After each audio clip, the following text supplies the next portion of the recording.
ఈరోజు మరో దేవుని వాక్యంతో మీ ముందుకు వస్తున్న మీ సత్యోత్తమును ద్వితీయోపదేశ కాండము 6వ అధ్యాయము 10 నుండి 15వ వచనం వరకు. నీ దేవుడైన యెహోవా నీ పితరులైన అబ్రహాము, ఇస్సాకు, యాకోబులతో చేసిన ప్రమాణమును బట్టి నిన్ను ఆ దేశంలో ప్రవేశపెట్టి నీవు కట్టని గొప్పవాగు మంచి పురములను, నీవు నింపని మంచి ద్రవ్యముల చేత నింపబడిన ఇండ్లను, నీవు త్రవ్వకపోయినను త్రవ్వబడిన బావులను, నీవు నాటని ద్రాక్ష తోటలను, ఒలీవల తోటలను నీకు ఇచ్చిన తరువాత నీవు తిని తృప్తి పొందినప్పుడు దాసుల గృహమున ఐగుప్తు దేశంలో నుండి నిన్ను రప్పించిన యెహోవాను మరవకుండా నీవు జాగ్రత్త పడుము.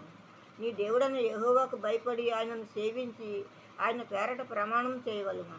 మీరు ఇతర దేవతలను అనగా మీ చుట్టూనున్న జనముల దేవతలను సేవింపకూడదు.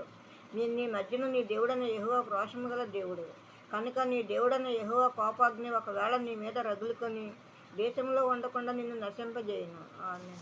మరో దేవుని వాక్యంతో రేపు మీ ముందు ఉంటాను. అందరికీ శుభరాత్రి. ఆమేన్.